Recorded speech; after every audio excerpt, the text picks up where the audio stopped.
Hello dear student, welcome to Gurukul classes. मैं धर्मेंद्र गोस्वामी। जैसा पता है कि हम यहाँ पे डिस्कस करें आपके अनसॉल्व पेपर। जी हाँ, आपके अनसॉल्व पेपर को यहाँ हम डिस्कस करें। आपके एग्जाम में जो भी अभी तक क्वेश्चंस आए हैं उन सारे के सारे क्वेश्चन को यहाँ पे हम वन बाई वन करके डिस्कस करें, और जो क्वेश्चन आए हैं एग्जाम में उसको तो डिस्कस कर ही रहे हैं, साथ ही उस क्वेश्चन से रिलेटेड अगर दूसरे क्वेश्चन बन रहे हैं उसको भी हम डिस्कस करते हुए चल रहे हैं। ठीक, आइए आप देखते हैं यहाँ पे अगला हमारा जो क्वेश्चन है। पहला क्वेश्चन आज का हमारा क्या है, देखिए कह रहा है कि इफ ही विल कम, अगर वह आएगा, आई शैल टीच ही, मैं उसको पढ़ाऊंगा। अब देखिए कभी भी दो सेंटेंस, अगर कोई भी दो सेंटेंस आपको एक साथ जुड़े हुए आ जाएं और दोनों सेंटेंस फ्यूचर में हो, तो याद रखिएगा कभी भी दो सेंटेंस फ्यूचर में नहीं बनाए जाते। एक हमेशा बनता है प्रेजेंट इंडेफिनिट में और एक बनता है किसमें, फ्यूचर में। अगर सेंटेंस किससे स्टार्टिंग है, इफ से शुरू है, तो याद रखिएगा इफ वाला सेंटेंस हमेशा लिखा जाता है प्रेजेंट इंडेफिनिट में, और जो दूसरा सेंटेंस रहता है वो रहता है फ्यूचर में। तो याद रखिएगा कि इफ वाला सेंटेंस फ्यूचर में नहीं रहेगा, प्रेजेंट में रहना चाहिए। इसलिए हमारा सेंटेंस क्या हो गया, इनकरेक्ट हो गया। और जैसे इसको कर देंगे, कम्स कर देंगे, विल कम को हटाकर, सब्जेक्ट चूंकि सिंगुलर होगा, प्रेजेंट इंडेफिनिट में एस यस लगता है, तो जैसे कम्स करेंगे तो हमारा सेंटेंस क्या हो जाएगा, राइट हो जाएगा।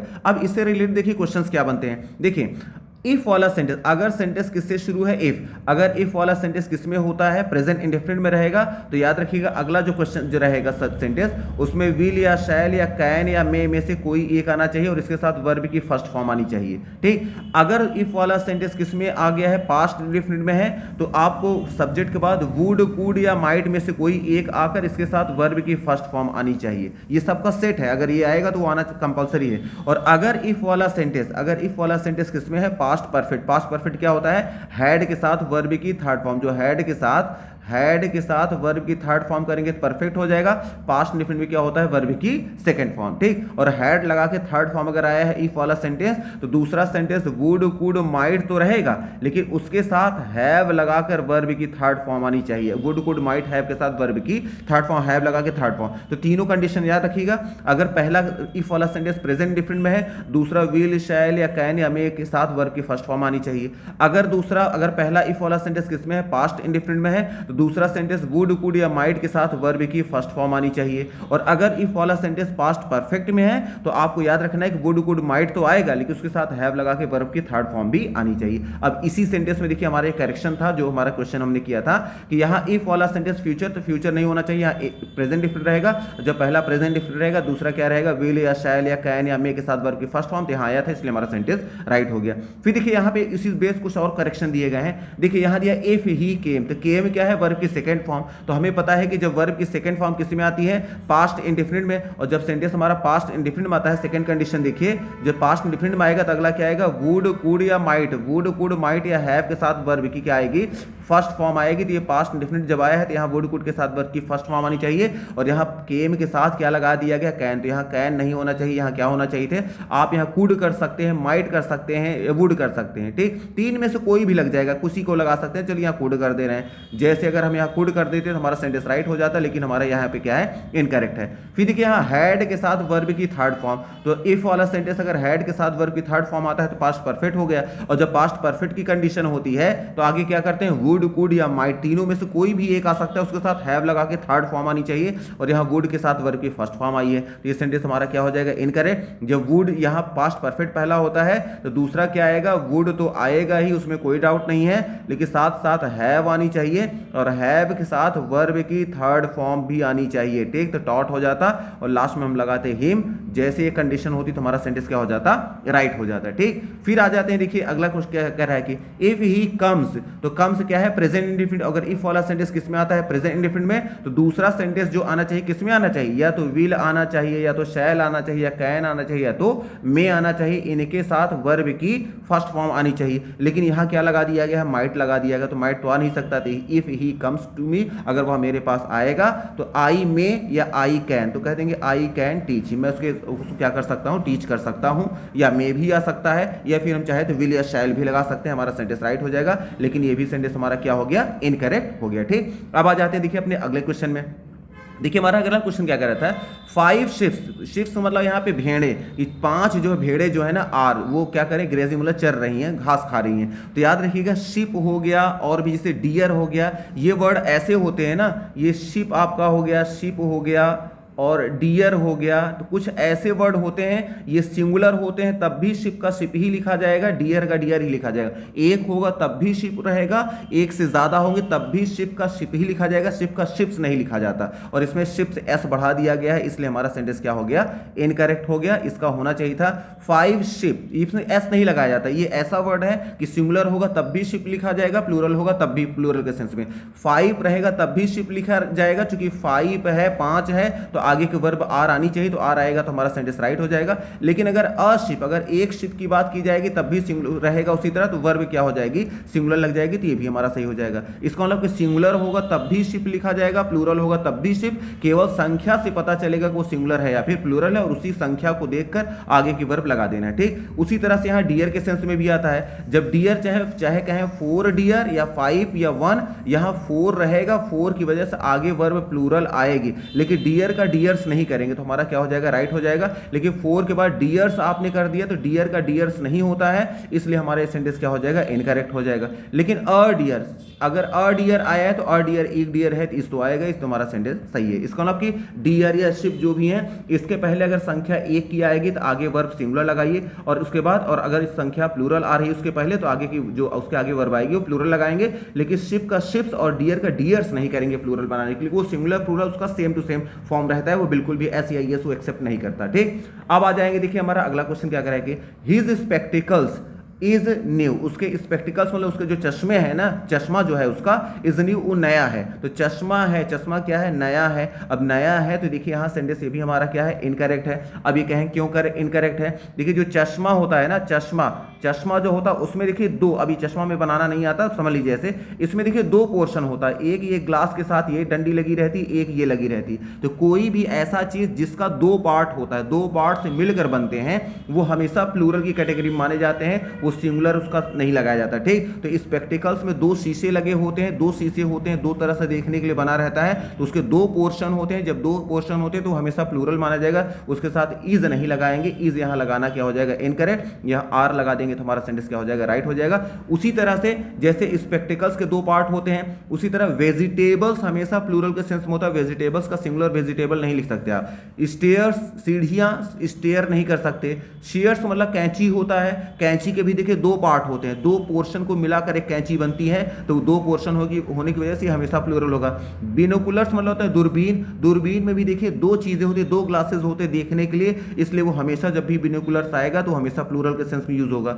सीजर्स का मतलब भी कैंची होता है, कैंची में दो पोर्शन होते हैं, तो जब भी आएगा तो हमेशा प्लूरल के सेंस में यूज होगा। कैंची एक होगा लेकिन उसके दो पार्ट होते हैं, तो दोनों पार्ट के अनुसार आगे की वर्ब लगती है। ठीक, अब आ जाएंगे देखिए अपने अगले क्वेश्चन में। हमारा अगला क्वेश्चन कह रहा है कि वन शुड नॉट एब्यूज, किसी भी इंसान को एब्यूज का मतलब होता है अपशब्द का प्रयोग करना, अपशब्द का प्रयोग नहीं करना चाहिए। और किसके लिए, हिज फादर, अपने पिताजी के लिए। तो देखिए वन के साथ आपको बताया गया पिछली वीडियो में भी, वीडियो नंबर 1 में भी बहुत डिटेल में डिस्कस किया गया था। अगर वन सब्जेक्ट के रूप में आ जाए और वन के बाद तुरंत क्या आ जाए, मेन वर्ब आपकी आ जाए, अगर डायरेक्ट वर्ब आ रही है, मेन वर्ब या हेल्पिंग वर्ब के साथ मेन वर्ब आएगी, तो वन के साथ हिज या हर का प्रयोग नहीं किया जाता, वन के साथ वंस का प्रयोग किया जाता है, इसलिए हमारा सेंटेंस करेक्ट हो जाएगा, ये राइट हो जाएगा।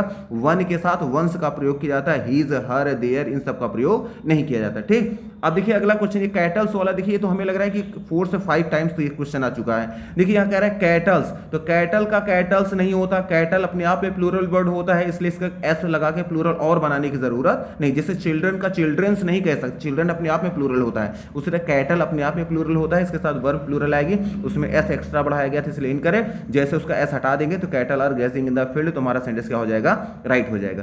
उसी तरह से देखिए आइदर, ये भी सेंटेंस देखिए 2 से 3 बार रिपीट हुआ है अभी तक एग्जाम में आपने।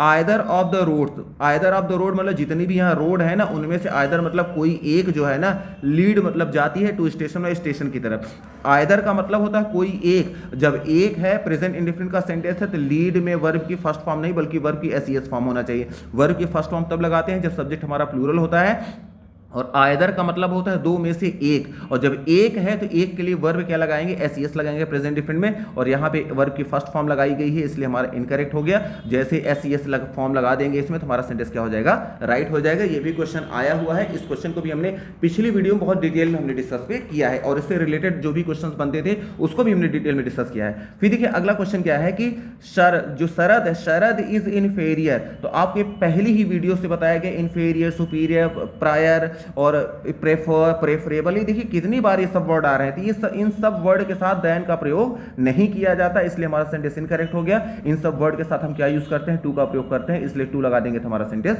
राइट हो जाएगा। फिर देखिए आया है आई हैव रिसीव, मुझे मैं प्राप्त कर चुका हूं योर लेटर, आपके पत्र को, यस्टरडे मतलब कल, मैं कल प्राप्त कर चुका हूं या मैंने कल आपका पत्र जो है मैंने पाया। ठीक, तो अब ये देखिए सेंटेंस किस में है, प्रेजेंट परफेक्ट में। टाइम कौन सा है, पास्ट की, यस्टरडे मतलब बीता हुआ कल, और बीती हुई जो भी घटनाएं, बीता हुआ समय का मतलब है बीत गया समय, बीता हुआ समय का मतलब पास्ट, और पास्ट की जो घटनाएं होती हैं वो प्रेजेंट परफेक्ट में लिखी जाती है, पास्ट इंडेफिनिट में लिखी जाती हैं, इसलिए हमारा सेंटेंस ये क्या हो जाएगा, इनकरेक्ट हो जाएगा। यहां सेंटेंस प्रेजेंट परफेक्ट नहीं बल्कि पास्ट इंडेफिनिट होना चाहिए, सब्जेक्ट के साथ वर्ब की सेकंड फॉर्म लगाना चाहिए था हमें, प्रेजेंट परफेक्ट बनाएंगे सेंटेंस हमारा इनकरेक्ट हो जाएगा। जैसे यहां सेकंड फॉर्म कर देंगे हमारा सेंटेंस क्या हो जाएगा, सही हो जाएगा। तो टोटल ये जितने क्वेश्चन अभी हमने डिस्कस किए हैं 73, ये अभी तक आपके एग्जाम में पूछे गए क्वेश्चन थे 2019 से लेकर 2022 के बीच में, और देखिए इसमें बहुत सारे क्वेश्चन जो थे वो बार बार रिपीट हुए हैं। अब क्या है, कुछ और भी कंडीशंस हैं जो बहुत ही अच्छे क्वेश्चंस हैं, उसको भी आइए देख लेते हैं। हो सकता है कि इनमें से ना सही तो हो सकता है इनमें से क्वेश्चन आ जाए, क्योंकि बहुत ही कॉमन क्वेश्चन है। तो आइए जल्दी से ये भी देख ले, बस ज्यादा नहीं, कुछ ही कंडीशंस है, इसको भी यही समझ लेते हैं। देखिए आर्टिकल्स, सम इंपॉर्टेंट कंडीशन, कुछ इंपॉर्टेंट कंडीशंस होती हैं। अब क्या होती हैं, देखिए जब भी दो कॉमन नाउन, देखिए कॉमन नाउन टीचर और प्रिंसिपल, और किससे जुड़ रहे हैं, एंड से, अगर दो कॉमन नाउन एंड से जुड़ते हैं, आर्टिकल सिर्फ पहले में आता है बाद में नहीं आता है, तो याद रखिएगा दोनों इंसान एक ही माने जाते हैं, कि इसका मतलब जो इंसान टीचर है वही प्रिंसिपल भी उस कॉलेज का है। जब आर्टिकल सिर्फ पहले में आएगा दूसरे में नहीं आएगा तो दोनों इंसान एक हैं। जब एक है तो आगे की वर्ब किस में आएगी, सिंगुलर आएगी, और आगे का पॉजिटिव एडजेक्टिव भी क्या आएगा, ही के अनुसार चलेंगे तो हिज आएगा, तो हमारा सेंटेंस क्या हो जाएगा, राइट हो जाएगा। लेकिन अगर दो नाउन अगर एंड से जुड़ रहे हैं और आर्टिकल सिर्फ पहले में आया है दूसरे में नहीं आया है, तो आगे की वर्ब अगर प्लूरल लगी है तो वर्ब भी प्लूरल है, और आगे अगर देयर लगा रहे हैं दे के अनुसार तो ये भी गलत है, तो पूरा का पूरा सेंटेंस हमारा क्या हो जाएगा, इनकरेक्ट हो जाएगा। लेकिन अगर दो नाउन किससे जुड़े हैं, एंड से जुड़े हैं, और आर्टिकल दोनों के पहले आया है, दोनों के पहले आया है, तो याद रखिएगा जब दोनों को पहले आ जाएगा तो अब यहां मान लिया जाएगा कि यहां दो अलग अलग इंसान है, एक इंसान टीचर अलग हो गया, प्रिंसिपल अलग। जब दोनों को पहले आर्टिकल रहेगा दोनों अलग अलग माने जाएंगे, जब आर्टिकल सिर्फ पहले में दूसरे में नहीं तो दोनों इंसान एक ही मान लिए जाएंगे। और जब यहां दो अलग अलग इंसान है तो अब यहां हैज लगाएंगे सेंटेंस गलत हो जाएगा, यहां हिज लगाएंगे वो भी क्या हो जाएगा, गलत हो जाएगा, इसलिए हमारा सेंटेंस क्या हो जाएगा, इनकरेक्ट। लेकिन हां अगर दो कॉमन नाउन एंड से जुड़े हैं और आर्टिकल दोनों के पहले आया हुआ है तब ये मान लेंगे कि यहाँ दो इंसान है, जब दो इंसान है तो आगे की वर्ब भी प्लूरल आएगी, और जब दो इंसान हो गए तो दे में कन्वर्ट हो जाएंगे, दे के अकॉर्डिंग यहाँ देयर आएगा, तो हमारा सेंटेंस क्या हो जाएगा, राइट हो जाएगा। सेम इसी तरह लॉजिक द के साथ भी है। अगर दो नाउन किससे जुड़ रहे हैं, एंड से जुड़ रहे हैं, और आर्टिकल द, अभी ए एन आया था यहाँ द, अगर द सिर्फ पहले में है दूसरे में नहीं आया है तो दोनों इंसान एक ही माने जाएंगे। जब एक ही है तो आगे की वर्ब भी सिंगुलर आएगी, पॉजिटिव एडजेक्टिव भी सिंगुलर आएगा, तो हमारा सेंटेंस राइट हो जाएगा। लेकिन अगर दो नाउन एंड से जुड़ रहे हैं और आर्टिकल सिर्फ पहले में आया है दूसरे में नहीं आया है, तो और अगर आपने प्लूरल वर्ब लगा दिया आगे तो ये वर्ब भी गलत और देयर ये भी गलत, क्योंकि हमें पता है जब आर्टिकल सिर्फ पहले में आता है तो दोनों में, जब पहले में है और दूसरे में नहीं है तो दोनों इंसान एक हैं। जब दोनों इंसान एक हैं तो इसको हम ही के अनुसार मानेंगे कि क्या है, ही, और ही सिंगुलर होता है इसलिए हैज होना चाहिए था, यहाँ पे हैव हो जाएगा तो हमारा सेंटेंस गलत हो जाएगा। लेकिन सेम उसी तरह अगर दो कॉमन नाउन किससे जुड़ रहे हैं, एंड से जुड़ रहे हैं, और आर्टिकल दोनों के पहले आया है, जब दोनों को पहले आएगा तो ये मान लेंगे कि दोनों इंसान अलग अलग हैं, टीचर अलग है, प्रिंसिपल अलग है। जब दो अलग अलग हो गए तो दो इंसान होगा, जब दो इंसान अलग अलग हो गए तो ये दे के हिसाब से चलेंगे। अब ये दे मान लेंगे, दोनों मिलकर दे की तरह काम करेंगे।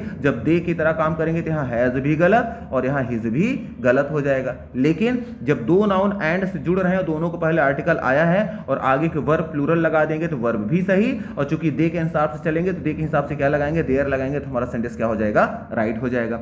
सेम उसी तरह से इसमें भी देखिए जैसे ए एन और द का सिस्टम काम करता है उसी तरह पॉजिटिव एडजेक्टिव का भी। अगर दो कॉमन नाउन एंड से जुड़े हैं और पॉजिटिव एडजेक्टिव सिर्फ पहले में आया है और दूसरे में नहीं आएगा, तो मान लेंगे कि टीचर और प्रिंसिपल दोनों एक ही हैं। जब दोनों एक ही हैं तो यहाँ वर्ब भी सिंगुलर आएगी, पॉजिटिव एडजेक्टिव भी क्या आएगा, सिंगुलर आएगा, हमारा सेंटेंस राइट हो जाएगा। लेकिन अगर दो नाउन एंड से जुड़ रहे हैं, आपका पॉजिटिव एडजेक्टिव सिर्फ पहले में आया दूसरे में नहीं आया, और अगर आपने हैव लगा दिया तो हैव भी गलत और देयर लगा दिया तो दे भी गलत, तो हमारा पूरा सेंटेंस क्या हो जाएगा, इनकरेक्ट हो जाएगा। लेकिन अगर दो नाउन अगर इसी तरह देखिए सेम उसी तरह चल रहा है आर्टिकल की तरह, अगर दो नाउन किससे जुड़े हैं, एंड से जुड़े हैं और आप पॉजिटिव एडजेक्टिव दोनों के पहले आया है, तब ये दो अलग अलग इंसान फिर से बन जाएंगे। जब दो अलग अलग इंसान बन जाएंगे तो आगे की वर्ब जो आएगी वो दे के अनुसार आएगी कि दो अलग अलग इंसान है तो दो हो गए तो प्लूरल हो गए, प्लूरल मतलब दे हो गए, तो अब यहाँ वर्ब भी गलत हो जाएगी और यहाँ हिज भी गलत हो जाएगा, इसलिए पूरा सेंटेंस क्या हो जाएगा, इनकरेक्ट हो जाएगा। लेकिन जब दो नाउन फिर से देखिएगा यहाँ पे क्या दोनों और नाउन के पहले क्या आएगा, पॉजिटिव एडजेक्टिव आएगा, दोनों एंड से जुड़ रहे हैं तो आगे की वर्ब क्या आएगी, दे के अनुसार आएगी, दे भी सही, ये प्लूरल वर्ब लगेगी, और दोनों दे हैं तो दे के हिसाब से पॉजिटिव एडजेक्टिव देयर आएगा, तो ये भी हमारा क्या हो जाएगा,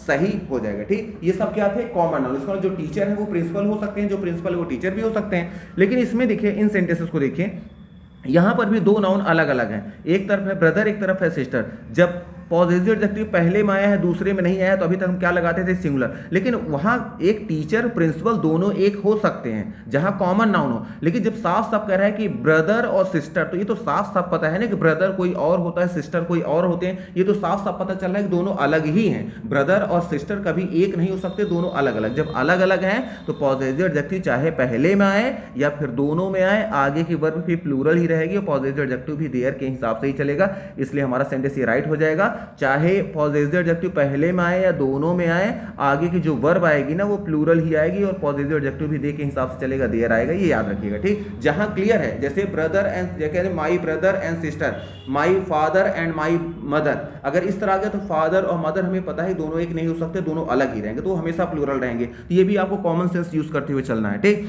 अब आ जाएंगे देखिए अपने अगले क्वेश्चन। इसी तरह क्या होता है, ईच का भी इसी तरह काम करता है। ईच में क्या कंडीशन है कि ईच में देखिए एकदम अलग सिस्टम बनता है। जब भी दो नाउन प्रोनाउन एंड से जुड़ते हैं और ईच का प्रयोग सिर्फ पहले में किया गया है दूसरे में नहीं किया गया है, तो वो आगे की वर्ब सिंगुलर आएगी, आगे का पॉजिटिव एडजेक्टिव भी क्या आएगा, सिंगुलर आएगा। उसी तरह से अगर दो नाउन प्रोनाउन किससे जुड़ रहे हैं, एंड से जुड़ रहे हैं, दोनों को पहले ईच का प्रयोग किया गया है, तब भी आगे की वर्ब सिंगुलर आएगी, पॉजिटिव एडजेक्टिव क्या आएगा, सिंगुलर ही आएगा। इसका मतलब ये है कि जब भी याद रखिएगा, जब भी ईच और एवरी से जब भी दो नाउन या प्रोनाउन आपस में जुड़ते हैं तो ईच चाहे सिर्फ पहले में हो या दोनों में हो, वर्ब आगे सिंगुलर ही आएगी। उसी तरह से एवरी से भी जब दो नाउन प्रोनाउन आपस में जुड़ते हैं तो एवरी चाहे सिर्फ पहले में आया हो या दोनों में आया हो, आगे की वर्ब सिंगुलर ही आएगी, ये याद रखना है। ठीक, इसीलिए देखिए इसमें सिर्फ पहले में आया था तब भी वर्ब प्लूरल सिंगुलर आई, और जब दोनों में आया तब भी क्या आई, वर्ब सिंगुलर ही आई। उसी तरह से एवरी का भी सिस्टम है, एवरी चाहे सिर्फ पहले में आए दूसरे में आए या ना आए, आगे की वर्ब क्या आएगी, सिंगुलर आएगी, पॉजिटिव एडजेक्टिव भी क्या आएगा, सिंगुलर आएगा, हमारा सेंटेंस राइट है। या एवरी अगर दोनों में भी आ गया ना, इसमें दोनों में भी आ गया तब भी वर्ब आगे की सिंगुलर ही आएगी, पॉजिटिव एडजेक्टिव क्या आएगा, सिंगुलर ही आएगा। ठीक, अब आ जाएंगे देखिए इसमें, जब याद रखिएगा जब भी दो नाउन या प्रोनाउन आपस में किससे जुड़ेंगे, किसी प्रीपोजिशन से, तो याद रखिएगा प्रीपोजिशन के पहले वाले के अकॉर्डिंग आगे की वर्ब लगती है, बाद वाले के अकॉर्डिंग नहीं लगती है। और विद के पहले देखिए राम आया तो राम सिंगुलर है तो इज गोइंग टू स्कूल हो जाएगा, हमारा सेंटेंस राइट हो जाएगा। लेकिन अगर लिख देंगे Ram with his friends are going कर देंगे तो हमारा सेंटेंस क्या हो जाएगा, क्योंकि विद के पहले वाले के अकॉर्डिंग लगता है, विद के बाद वाले के अकॉर्डिंग नहीं लगता। उसी तरह से जब दो नाउन प्रोनाउन के बीच में नॉट का प्रयोग हो जाए, जैसे राम नॉट हिज फ्रेंड, ना कि उसके दोस्त, इज कॉलिंग यू, आपको बुला रहे हैं। जब नॉट के पहले एक नाउन दिख जाए, नॉट के बाद एक दिख जाए, तो याद रखिएगा नॉट के पहले वाले के अकॉर्डिंग आगे की वर्ब आएगी, और आगे के पहले क्या, नॉट के पहले क्या है, राम सिंगुलर है इसलिए क्या लगाएंगे, इज, तो इसलिए हमारा सेंटेंस राइट हो जाएगा। लेकिन अगर कह दें कि Ram not his friends are कह देंगे तो आर नॉट के पहले वाले के अकॉर्डिंग आगे की वर्ब लगती है, और यहाँ आया आर की वजह से हमारा सेंटेंस क्या हो जाएगा, इनकरेक्ट हो जाएगा। तो मे भी आपको समझ में आ गया होगा कि जो भी हमने यहाँ इंपॉर्टेंट क्वेश्चन डिस्कस किए हैं, तो याद रखिए कि जितने भी क्वेश्चन आपको बताए गए हैं उनको बहुत क्या करें, बहुत केयरफुली उसको देखें। इसको याद नहीं करना, केवल एक दो बार से बीच बीच में अगर आप देखते रहेंगे तो देखते देखते सारी चीजें क्या रहेंगी, क्लियर रहेंगी। तो चलिए आज कितने रखते हैं। Thank you very much for watching this video. Thank you.